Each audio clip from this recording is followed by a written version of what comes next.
This is part 2 of our Scherman unseen, or mostly unseen, footage of when he was interviewed by Antony Penrose and a crew when they were researching the lives of Lee Miller. The book is called The Lives of Lee Miller, which is a reference to the many facets to her character. Which Lee Miller did you know? The Lives of... The title of Tony's book was my idea.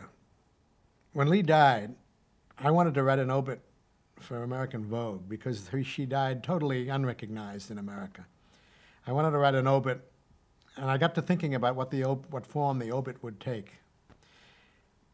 And that's how I got the notion of The Lives of Lee Miller, because she led 6, 8, 10 discrete, totally different lives. Well, when Tony was about to crank up the book, I suggested that he devote a chapter to each one of these absolutely different lives of amazing, unusual person, exasperating person, lovable person, beautiful person, ugly person. She was all of these different things. Those were her different lives.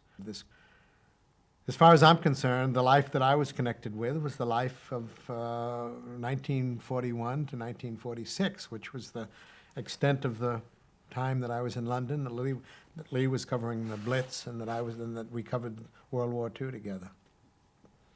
That was the life that I knew best. A lot of people forget the fact that she was just a combat photographer or a fashion photographer. She was also a surrealist photographer of no mean proportions. She had a way of seeing things, and that will come out in the exhibition, the crazy way she had of seeing things. It's an extraordinary life. A lot of her crazy way of seeing things rubbed off on me, I think, when in the years that I was taking pictures. Although not as much as her technical ability and her knowledge of how to shoot a proper picture. I don't think anybody can copy anyone's feeling for surrealism or oddity, but she certainly went a long way in that respect. Dave, you were talking about Lee's importance as a surrealist, which indeed she was. Do you think that had an influence on her later work as a war photographer?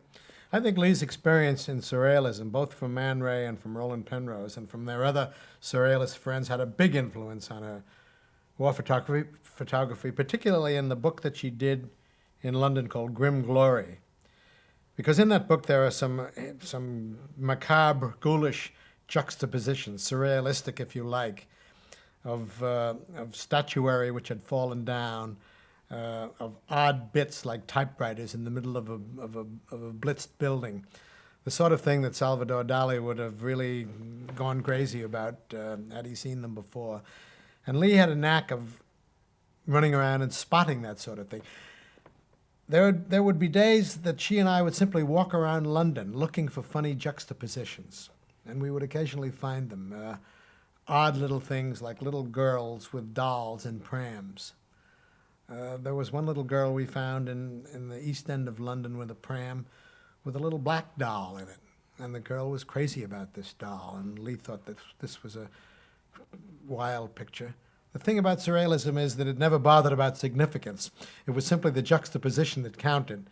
If it by accident told a funny story, so much the better, but it didn't really matter whether it told a funny story or not. And of course, war itself is a pretty surrealistic experience anyhow.